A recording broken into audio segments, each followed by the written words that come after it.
Good morning students. Online classes में आपका स्वागत है।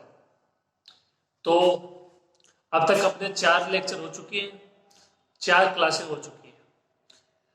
जो अपनी कल की क्लास थी उसमें अपन ने पढ़ा अनुक्रम का सीमा बिंदु और उसके एग्जाम्पल, बस इतना सा हुआ था। उसकी परिभाषा हुई, उसको किस तरीके से आप आज लिख सकते हो, इस तरीके से आप उसको बोलोगे, और उसके बाद में आपको 2 एग्जाम्पल करवाए थे। तो अच्छे से समझ में आया होगा आपको सीमा बिंदु होता क्या है। क्या होता है मैं एक बार फिर से रिपीट कर देता हूँ। अल्फा कोई वास्तविक संख्या है। अल्फा क्या है? कोई वास्तविक संख्या है। और अक्षर क्या है? कोई अनुक्रम है। तब अल्फा क्या कहलाएगा? अनुक्रम अक्षर का सीमा बिंदु कहलाएगा यदि जो अल्फा का एप्सिलॉन प्रतिवेश है, जहां पे एप्सिलॉन को धनात्मक संख्या है ग्रेटर देन 0, उसमें अनुक्रम की क्या होना चाहिए? अनंत पद। ठीक है। या एक्सएन माइनस अल्फा का मापांक लेस देन एप्सिलॉन एन के अनंत मानों के लिए, या x n belongs to alpha minus epsilon alpha plus epsilon open interval. ठीक है। या alpha minus epsilon less than x n less than alpha plus epsilon. उसके बाद में मैंने आपको बता दिया था। तो जो आपका आज कल वाला पोर्शन था जो आपको कराया है, बहुत ही इंपॉर्टेंट पोर्शन था वो। ठीक है। थ्योरम उसी पे आधारित होंगी, वो आपके दिमाग में अच्छे से बैठना चाहिए। तो अगर आपको नहीं समझ में आया तो वहां से उसको 1 या 2 बार आप और पढ़िए, जो मैंने आपको बताया उसको बार बार सुनिए। ठीक है। अब हम आगे बढ़ते हैं।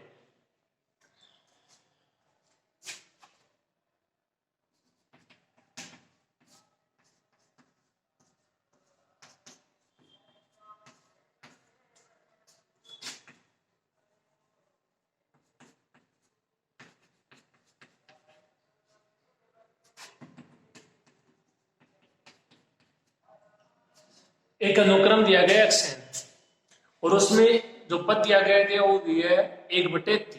वो क्या दिया गया है? 1/3, जहां पे n belongs to capital N। तो जो आपको कल एग्जाम्पल करवाया था और ये करवाया था, हालांकि आसान सा है। इसमें अंतर ये है कि यहाँ पे जो आपका एक्सएन का मान है वो n के पदों में नहीं है, वो कांस्टेंट है, अचर है 1/3। तो इसका मतलब ये है कि आपको इस प्रकार से कोई भी मान दिखे एक्सएन में केवल जहां पे n का पद नहीं हो, तो आप बोलोगे कि 1/3 ही इस अनुक्रम का क्या है? अद्वितीय सीमा बिंदु। ओनली सीमा बिंदु नहीं, कौन सा? अद्वितीय सीमा बिंदु। क्योंकि इस अनुक्रम का केवल एक ही पद होगा 1/3।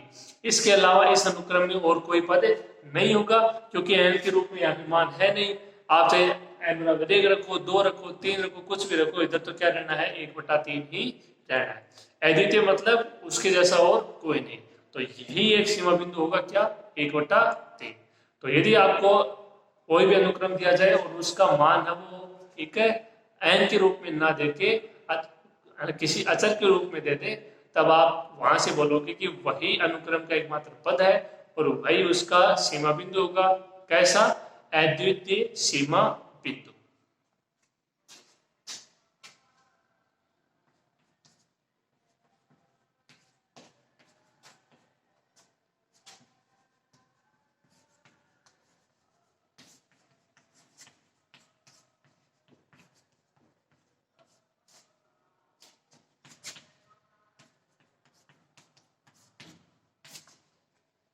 यहाँ पे इस अनुक्रम का एक अद्वितीय सीमा बिंदु जाएगा क्या? 1/3। तो सिंपल सी चीज है, इसको लिख लीजिए, फिर आगे बढ़ते हैं।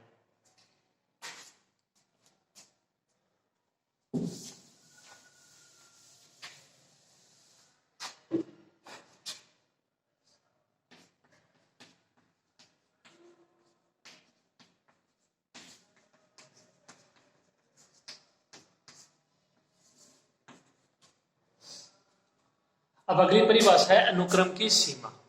अनुक्रम की सीमा, लिमिट ऑफ ए सीक्वेंस। इससे पहले क्या पढ़ा?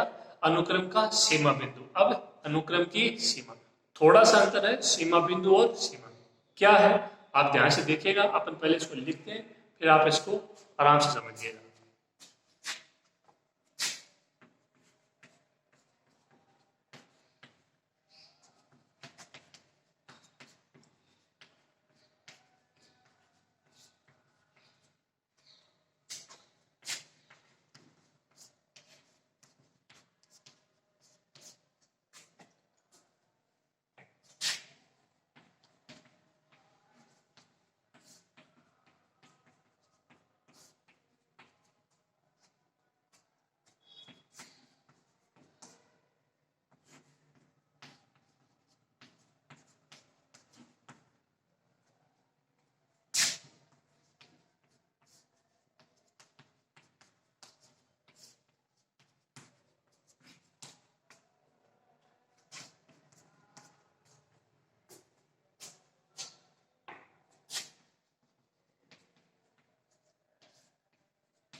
तो इसको पहले ध्यान से आप एक बार पढ़ लीजिए, उसके बाद में अपन देखते हैं कि इसमें क्या है और क्या नहीं है, कहाँ पे इसमें चेंज है और कहाँ पे समानता है। ठीक है, तो पढ़िए आप इसको एक बार।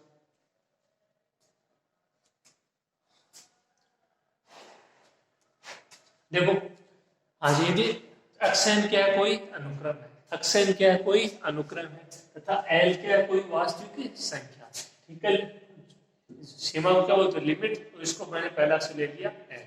एल क्या है, कोई वास्तविक संख्या है, तब एल अनुक्रम अक्षयनी क्या कहलाती है, सीमा कहलाती है यदि। अब आगे वाला इंपॉर्टेंट है, ध्यान से देखोगे। यदि एक श्वेत धनात्मक संख्या, श्वेत मतलब श्वेत एप्सिलॉन अपने ऊपर तो डिपेंड होता है, अपन एक लेते हैं, दो लेते हैं, श्वेत मतलब अपनी इच्छा पे डिपेंड है, इसलिए इसको क्या बोलते हैं, श्वेत धनात्मक संख्या पूर्णांक। एप्सिलॉन ग्रेटर देन जीरो के संगत कोई और पूर्णांक हो क्या, एन जीरो, और जो क्या किस पे डिपेंड करेगा, एप्सिलॉन पर डिपेंड करेगा। इस प्रकार हो कि एक्सएल माइनस एल का मापांक less than epsilon for all n greater than n zero. तो देखो यहाँ पे दो, एक तो ये आपके लिए नया है एन जीरो, ये आपके पहले आ चुका है, कहाँ आ चुका है, सीमा बिंदु में आ चुका है। अंतर ये था कि वहां पे एल्फा था, एल्फा क्या था, उसका अनुक्रम का सीमा बिंदु, एक्सएल माइनस एल्फा का मापांक लेस देन एप्सिलॉन। यहाँ पे एल आ गया, तो ये तो आपका सीमा है, तो ये कंडीशन है, वो सीमा और सीमा बिंदु दोनों में क्या रहेगी, सेम रहेगी। For all n greater than n zero का क्या मतलब है कि एन का मान है वो एन जीरो से बड़ा है, एन का मान है वो एन जीरो से बड़ा है। अब देखिए यहाँ पे इसका मतलब क्या है, आप थोटिकली इसका मतलब समझिए। एक्सएल ठीक है, अनुक्रम का पद माइनस एल के अंतर का मापांक, के अंतर का मापांक एन के एक मान एन जीरो के बाद, ठीक है, इससे बड़ा मान होगा कोई, मान लो एन जीरो का मान एक है, तो एन का मान आप क्या ले सकते हो, दो ले सकते हो। इसको समझिए, n greater than n zero मतलब एन जीरो का मान लो एक है, और तो आप एन का मान दो ले सकते हो, तीन ले सकते हो, इस तरीके से।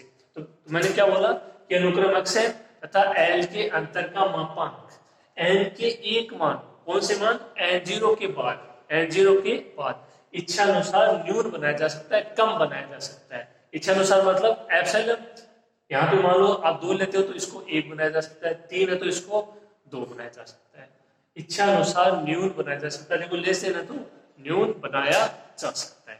ठीक है, तो ये इसकी परिभाषा है, थोड़ा सा याद रखना है। इसमें एक कंडीशन और आ जाएगी, n greater than n zero, n zero हमारा किस पे डिपेंड है, एप्सिलॉन पे। ठीक है, यह देखिए इसका दूसरा रूप और क्या है,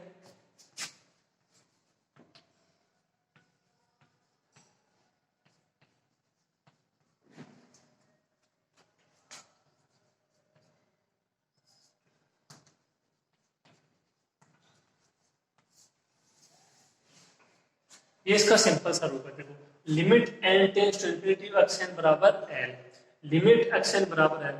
अगर यहाँ पे मान लो कई बार एन टेंस टू इंफिनिटी नहीं लिखा हो, तब भी आपको समझना है कि एन टेंस टू इंफिनिटी भी है। एन टेंस टू इंफिनिटी का मतलब है कि एन है वो अनंत की ओर अग्रसर हो रहा है। तो यहाँ पे आपको एक्सएन का मान रखना है, उसको हल करोगे, उसके बाद में इसकी लिमिट अप्लाई करनी है, एल, ठीक है, जो भी मान आएगा वो इस अनुक्रम की क्या हो जाएगी, सीमा। तो ये एक आसान सा फॉर्मूला है, आप इसको आसानी से किसी भी अनुक्रम की सीमा ज्ञात कर सकते हो। ठीक है, तो आपको इतना याद रखना है, limit n tends to infinity x n बराबर एन। ये इसका दूसरा रूप वही सीमा बिंदु वाला है, एल की जगह एल है। एक कंडीशन और है साथ में कि जो एन का मान है वो एन जीरो से क्या होगा, बड़ा, जहां पे एन जीरो है वो एप्सिलॉन पे डिपेंड करेगा। ठीक है, अब इसके एग्जांपल और देख लीजिए सीमा के, इसके बाद में अपन करते हैं theorem.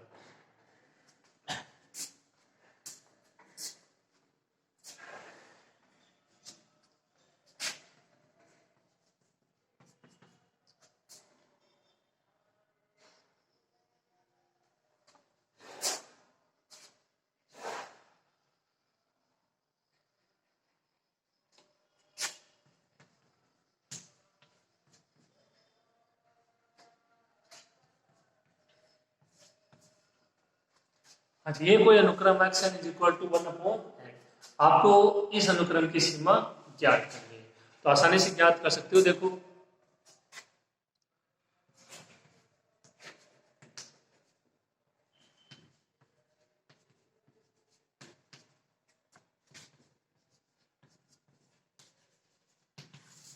Limit n tends to infinity xn का मान 1/n, n की जगह लिमिट अप्लाई करोगे 1/इंफिनिटी 0, यानी इस अनुक्रम की सीमा क्या होगी? 0 होगी, शून्य होगी। ठीक है, तो बिल्कुल आसान सी परिभाषा है। तो थ्योरम के लिए आपको ये स्टेटमेंट थोड़ा सा याद इसमें रखना पड़ेगा। ठीक है, तो इसको नोट कीजिए, फिर अपन आगे बढ़ते हैं।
जो यहाँ पे नोट आज लगा के लिखा है मैंने, इसको देखिए, समझिए क्या चीज है। ठीक है,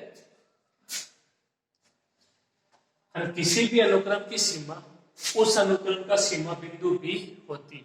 मतलब आपने अभी भी अनुक्रम की सीमा निकाली 0, तो मतलब उस अनुक्रम का सीमा बिंदु भी क्या होगा? 0। और आप देख सकते हो उसमें n की जगह मान रखो, एक रखोगे 1, 1/2, 1/3, 1/4, 1/5, किसकी ओर अगर सर है? 0 की ओर। आपको बता चुका हूँ सीमा बिंदु निकालना। उसके प्रतिवेश में देख लीजिए आप, एप्सिलॉन की जगह कोई मान ले लीजिए, कल आपको अच्छे से बताया था दोनों एग्जाम्पल में। ठीक है, तो मेरे कहने का मतलब है कि आपने यदि अनुक्रम की सीमा ज्ञात कर ली है, तो आप बोलोगे कि अनुक्रम की सीमा उसका सीमा बिंदु भी है। मतलब किसी अनुक्रम की सीमा 1 है, तो उस अनुक्रम का सीमा बिंदु भी क्या होगा? 1 ही होगा। आगे देखो, लेकिन अनुक्रम का सीमा बिंदु अनुक्रम की सीमा हो, यह आवश्यक नहीं है। यहाँ पे ये आवश्यक नहीं, इसका मतलब आपको पता होना चाहिए। देखो, लेकिन अनुक्रम का सीमा बिंदु अनुक्रम की सीमा हो, यह आवश्यक नहीं है। यानी हर बार यह आवश्यक नहीं है कि जो सीमा बिंदु है वो क्या हो? सीमा हो। लेकिन यह आवश्यक है कि सीमा है वो क्या होगी? सीमा बिंदु। थोड़ा सा आपको इसमें कंफ्यूज नहीं होना है, थोड़ा सा याद रखोगे इसको। अभी एग्जाम्पल करवा देते हैं इसका भी। एक सीमा है वो क्या होगी? सीमा बिंदु होगी। लेकिन यह आवश्यक नहीं है कि हमेशा जो सीमा बिंदु है वो क्या हो? सीमा। ठीक है, देखिए आप,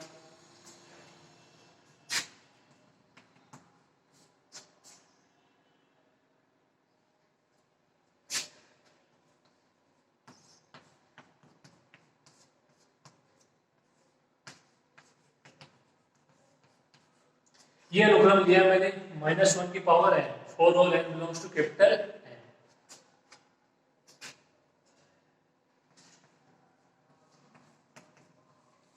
n बराबर 1 रखोगे, -1, 2 रखोगे 1, 3 रखोगे -1, 4 रखोगे 1।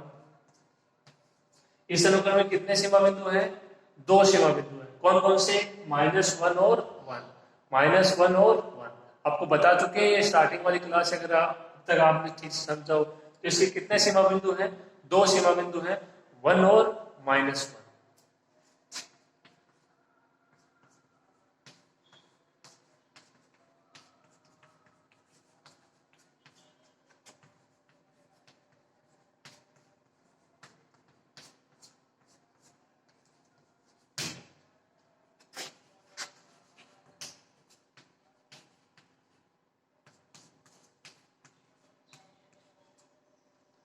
अब बात कर लेते हैं इसकी सीमा की, इसी अनुक्रम की, -1 की पावर n।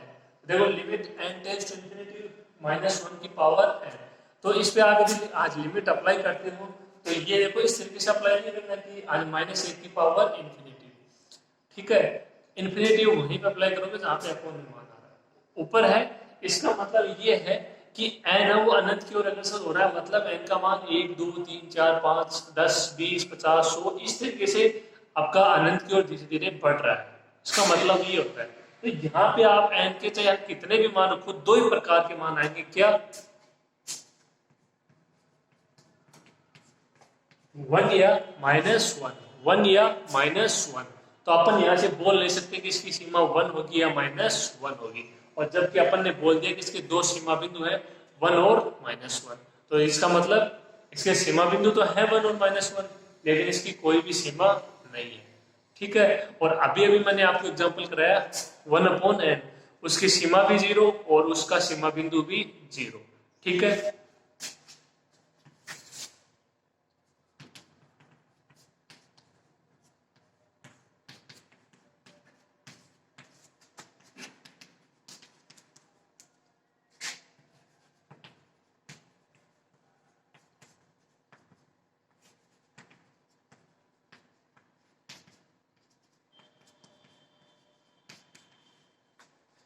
ये इस तरीके से बताया आपको, ये अनुक्रम, इस पे ये हो जाएगा सीमा की परिभाषा 1/∞0।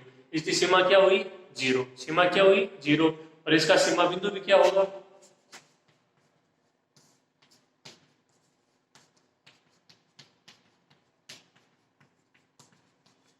इस तरीके से आपको बता चुके हैं एग्जाम्पल, इसका सीमा बिंदु भी क्या होगा 0।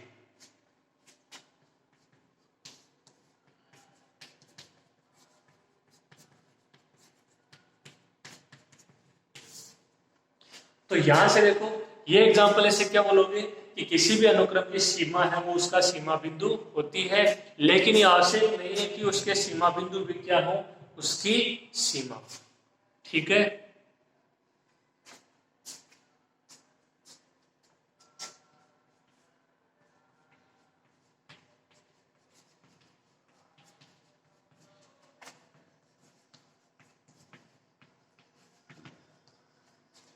अनुक्रम अक्षर की कोई सीमा नहीं। तो ये था अनुक्रम की सीमा की परिभाषा, और उस पर आधारित ये आपका नोट्स, और ये उसका एग्जाम्पल, ठीक है। अब अपन एक थ्योरम करते हैं, हार्ड नहीं, सिंपल सी है, जो आपको अंकल करवाया था उसी पे आधारित है। इसको आप आराम से लिख लीजिए और पढ़िएगा, आगे करते हैं।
जो आपकी थ्योरम है उसका नाम है बोल्जनो-वायरस्ट्रॉस प्रमेय।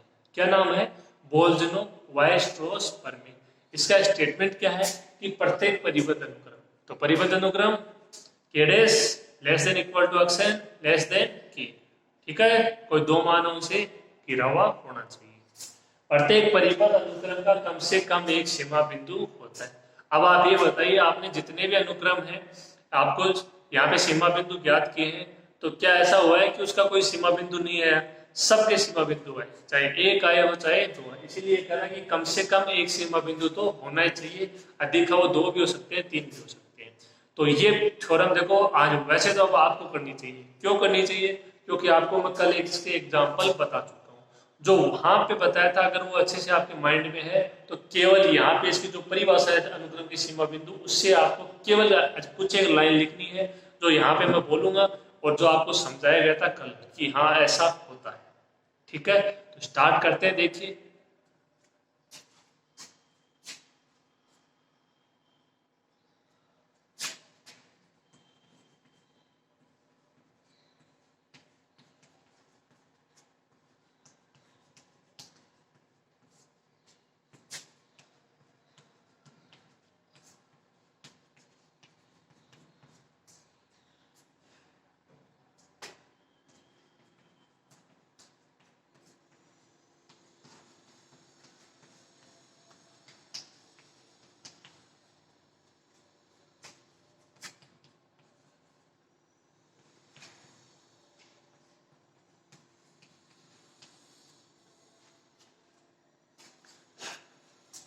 देखिए अजेलिया एक्साइन क्या है? एक परिबद्ध अनुक्रम आपका दिया गया था। प्रत्येक परिबद्ध अनुक्रम तो अपन ने ले लिया एक्साइन एवं ई इसका क्या है? परिसर। आपको परिसर मैंने बता दिया, समुच्चय के अलग अलग पदों का समुच्चय क्या कहलाएगा? परिसर। जैसे वहां पे क्या था? 1-1 तो उसका परिसर क्या हो गया था? 1-1। यानी परिसर में भी अनुक्रम के ही पद आएंगे। परिसर में भी अनुक्रम के ही पद आएंगे, लेकिन आएंगे कितने? सीमित पद आएंगे। अगर कोई पद रिपीट हो रहा है तो वो उसमें नहीं आएगा। ठीक है, तो ये मैंने ले लिया इसका परिसर। तब ई बराबर क्या हो जाएगा? X n n belongs to capital n. अब यहाँ पे एक्सएन यानी x1 x2 x3 x4 में से तो सीमित अवयव होते हैं, वो इसका क्या हो जाएगा? परिसर। ठीक है, इतना कोई दिक्कत नहीं होगी। आगे देखो,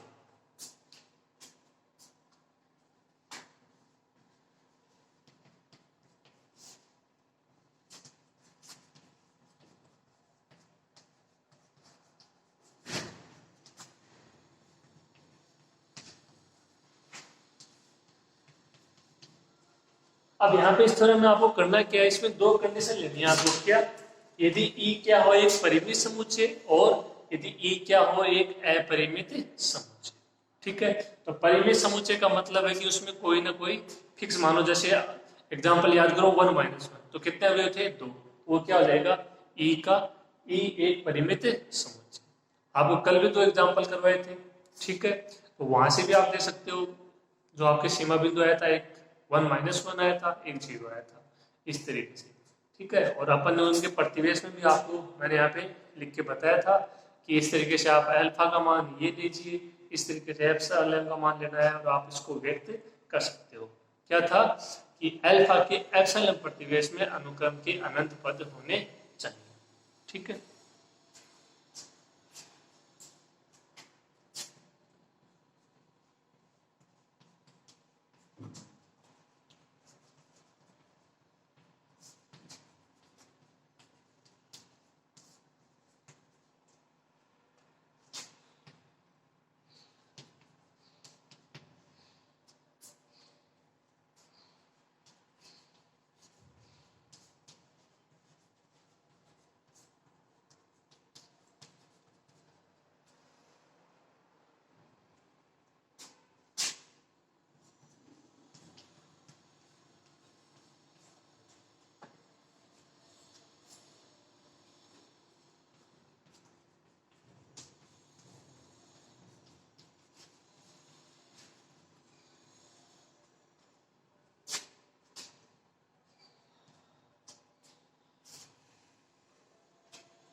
तो देखो ये आप परिभाषा समझ लीजिए और चाहे तो कल वाले एग्जाम्पल समझ लीजिए, वही लिखा है मैंने सेम। क्या अक्सर एक परिवर्तन अनुक्रम है, ई में क्या है परिमित अवयव है, और चाहे वो दो हो चाहे तीन हो, 1 - 1 ले लो, 1 2 3 ले लो, कुछ भी आप एग्जाम्पल के तौर पर समझ लीजिए जो आपको अब तक करवाया है।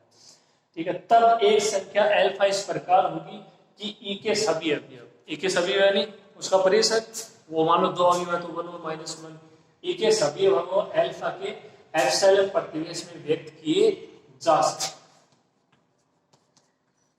जहां पे एप्सिलॉन क्या है ग्रेटर देन 0। तो ये मैं कल आपको बात बता चुका हूं। आपके जो भी सीमा बिंदु आए हैं, ठीक है, उनको आपने अल्फा ने कोई ना कोई आपको इस प्रकार की संख्या जरूर मिली है, चाहे वो अल्फा का मान आपने लिया हो 0 लिया हो कल वाले एग्जाम्पल में, आप उनको देखे दोनों को एग्जाम्पल को अच्छे से, आपको ये बात अच्छे समझ में आ जाएगी कि इस प्रकार से कोई ना कोई एक संख्या आपको अवश्य मिलेगी। अब देखो एग्जाम्पल का और थ्योरम का सिस्टम ये है कि थ्योरम में आप केवल थ्योरेटिकल लाइन अप्लाई कर सकते हो, एग्जाम्पल वाली लाइन अप्लाई नहीं कर सकते। समझना आपको एग्जाम्पल में पड़ेगा कि हाँ ऐसा हुआ था, और यहाँ पे केवल आपको जो लाइन है, तो थ्योरेटिकल लाइन है, जो परिभाषाएं हैं, उन्हीं को आपको अप्लाई करना पड़ेगा। इसीलिए मैंने आपको पहले एग्जाम्पल करवा दिए थे, ताकि कोई डाउट ना रहे कि हाँ भाई ऐसा कोई प्रतिवेश होता है, इसमें सारे पद होते हैं या नहीं। तो देखो ई के सापी अवयव है वो अल्फा के एप्सिलॉन प्रतिवेश में व्यक्त किए जाते हैं। ये बात सही है, अपन ने कल दोनों एग्जाम्पल में देख लिया था।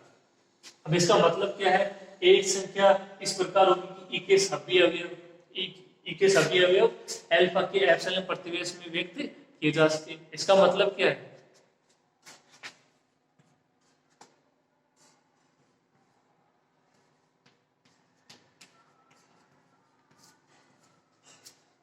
अल्फा का एप्सिलॉन प्रतिवेश ये हो गया है, और ई के सारे अवयव किस में हो जाएंगे, इसमें हो जाएंगे। ई के सारे अवयव अच्छा अक्षांश में भी होंगे भाई, ई है ना किसका परिसर है, अनुक्रम अक्षांश का तो परिसर है।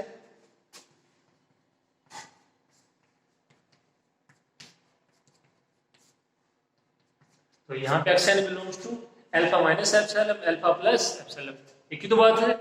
जो ई के अवयव है वही किसके अवयव है, अक्षांश के अवयव है। भाई ई में जो अवयव है वो कहाँ से है, अक्षांश में से तो आए हैं। ये देखो आपको केवल समझना पड़ेगा इसको, तो क्या हो जाएगा, अक्षांश belongs to alpha minus epsilon, alpha plus epsilon. ये इसको क्या ले सकते हो,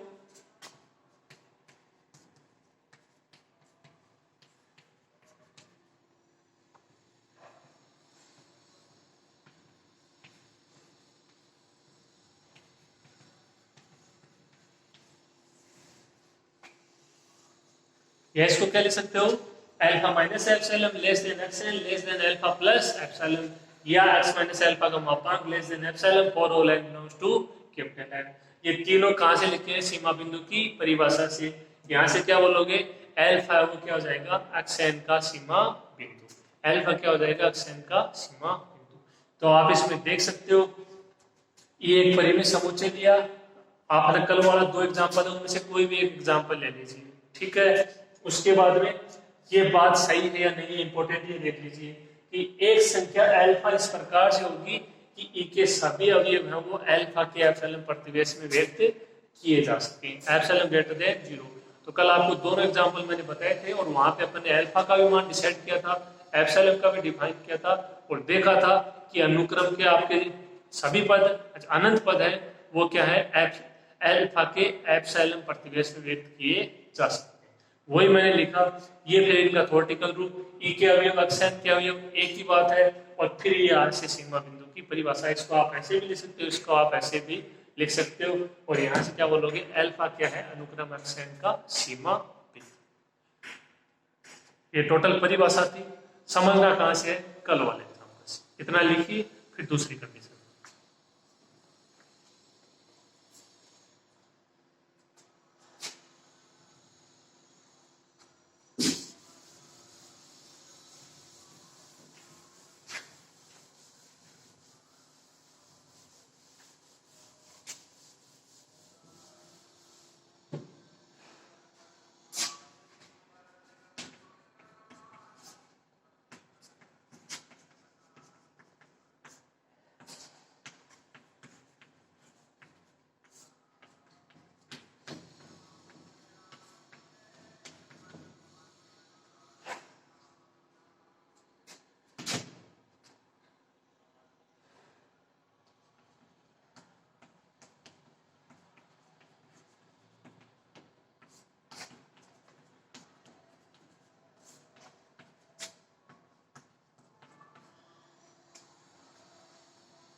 यदि ई के में क्या, ई क्या है, एक अपरिमित समुच्चय एक्स आपका परिमित अनुक्रम है, और ई में क्या है, अपरिमित अनुक्रम। अपने को मालूम नहीं कि उसमें कितने अवयव है। ठीक है, अब इसके बाद आप देखो करना क्या है वो देखिए आप।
देखो मैंने ये स्टेटमेंट लिखा है कि प्रत्येक अपरिबद्ध अनुक्रम का कम से कम एक सीमा बिंदु होता है, बोल्जनो-वायर्स्ट्रास प्रमेय से। अब आप कहोगे हमारे थ्योरम का नाम भी यही है, आपने भी यही लिखा है। तो देखिए ये जो अपना 3 का चैप्टर है, इसमें ये बोल्जनो-वायर्स्ट्रास तो प्रमेय ये अलग है। ये जो मैंने स्टेटमेंट लिखा है, इससे पहले वाला चैप्टर है 2 का चैप्टर, वहां से भी एक प्रमेय है जिसका यही नाम है बोल्जनो-वायर्स्ट्रास प्रमेय। ये है किसके लिए, अपरिबद्ध अनुक्रम के लिए। उसका स्टेटमेंट आपको यहाँ पे इसमें काम में लेना है दूसरी कंडीशन में। स्टेटमेंट क्या है कि प्रत्येक अपरिबद्ध अनुक्रम का कम से कम एक सीमा बिंदु होता है। और अगर यहाँ पे देखना चाहो तो ये आपकी थ्योरम है, ये थ्योरम है 2.02। आप देख सकते हो अगर आपके पास बुक है तो वहां से केवल आपको उस स्टेटमेंट को उठाना है और यहाँ पे काम में लेना है, क्योंकि यहाँ पे भी अपरिमित है, अपरिमित है, अपने को पता नहीं है कि उसमें कितने अवयव हैं, और जब पता नहीं है तो उसको आप ये भी नहीं कर सकते कि ये परिबद्ध होगा। अपने को मालूम ही नहीं है अवयव कितने हैं, तो उसको परिबद्ध कहाँ से करोगे कि भाई ये इस और इस मान के बीच में इसके सारे पद आ जाएंगे। समझ रहे हो ना? केवल वहां से इस स्टेटमेंट को आपको पिक करना है और यहाँ पे अप्लाई करना है। प्रत्येक अपरिबद्ध अनुक्रम का कम से कम एक सीमा बिंदु होता है। अपरिबद्ध अपरिमित एक ही बात है, इसमें कोई डाउट वाली बात नहीं। इसका मतलब यहाँ पे भी ई का एक क्या हो जाएगा, कम से कम सीमा बिंदु। ई का क्या होगा, एक सीमा बिंदु, क्योंकि यहाँ पे अपरिबद्ध कौन है, अपरिमित कौन है, ई है। आपने क्या किया, ई एक अपरिमित समुच्चय। तो इसका मतलब यहाँ पे इस थ्योरम के स्टेटमेंट के अनुसार ई का भी क्या होगा, कम से कम एक सीमा बिंदु होगा। तो केवल आपको क्या करना है, इस स्टेटमेंट को काम में लेना है। ये आपको 2 के चैप्टर में मिल जाएगा। देखिए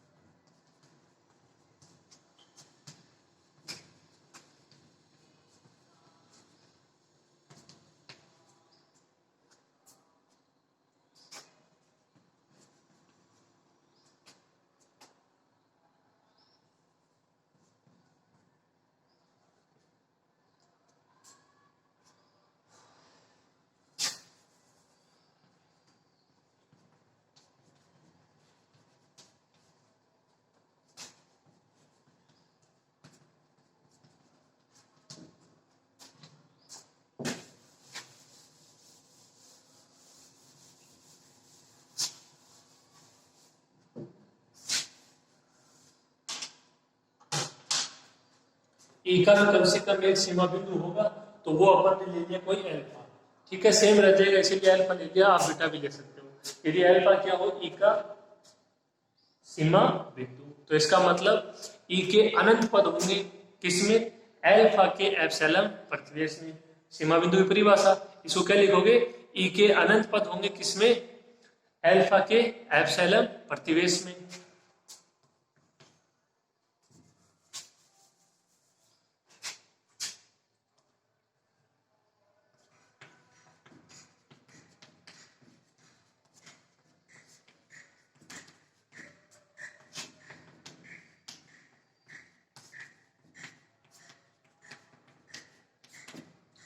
अल्फा के एप्सिलॉन प्रतिवेश में क्या होंगे, अनंत मान होंगे।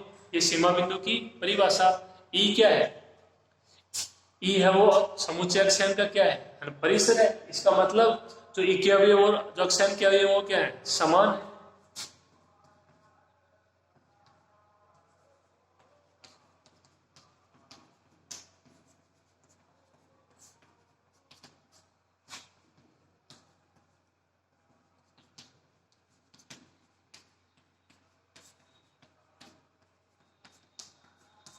इसका मतलब अल्फा के एप्सिलॉन प्रतिवेश में अनुक्रम अक्षांश के भी क्या होंगे, अनंत पद होंगे। अर्थात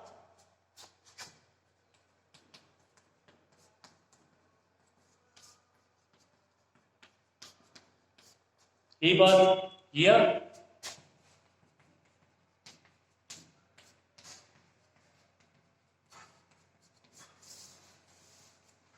इसको क्या बोलोगे,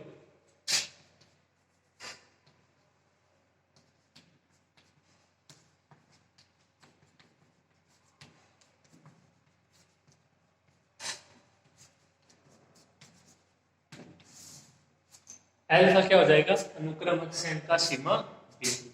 तो देखिए जो थ्योरम थी इसमें कुछ भी नहीं था, वैसे देखें तो केवल आपको सीमा बिंदु की परिभाषा होनी चाहिए मालूम, और जो आपको कल एग्जाम्पल करवाए थे वो क्लियर होने चाहिए कि हाँ भाई ऐसे कुछ प्रतिवेश होता है, ऐसे कुछ अपन अल्फा का मान लेते हैं और वो इसमें सारे पद विद्यमान होंगे या नहीं। पहली कंडीशन में तो ऐसे का ऐसे जो आपकी परिभाषा थी उसको लिखा अपन ने, ठीक है। दूसरी कंडीशन में ये एक स्टेटमेंट आपको लिखना है कि प्रत्येक परिबद्ध अनुक्रम का कम से कम, प्रत्येक अपरिबद्ध अनुक्रम का कम से कम एक सीमा बिंदु होता है। अपरिबद्ध यहाँ पे ई है तो मतलब ई के अनंत पद होंगे अल्फा के, आपने अल्फा ले लिए, यहाँ से जब इतना बोल दिया कि एक सीमा बिंदु तो होगा तो उसको अल्फा ले लिया। अल्फा के एप्सिलॉन प्रतिवेश में अनंत मान होंगे, ई और अक्षांश के अवयव समान, अक्षांश के भी हो जाएंगे, अक्षांश का सीमा बिंदु अल्फा, ठीक है। लैंग्वेज है वो दोनों में सेम है, थोड़ा सा यहाँ पे जाके ये चेंज करना है। ये थ्योरम थी, इंपॉर्टेंट थ्योरम थी, 2-3 बार इसको लिखना। एग्जाम्पल है, इससे पहले वाले क्लास के अच्छे से आपको क्लियर होनी चाहिए, उसके बाद कोई भी दिक्कत नहीं है। थ्योरी है, लिखनी आपको पड़ेगी, देखो ये ऐसा है, ठीक है। तो इसको 2-3 बार पढ़ना। आज के लिए इतना ही, आगे क्लास में और पढ़ेंगे, ओके।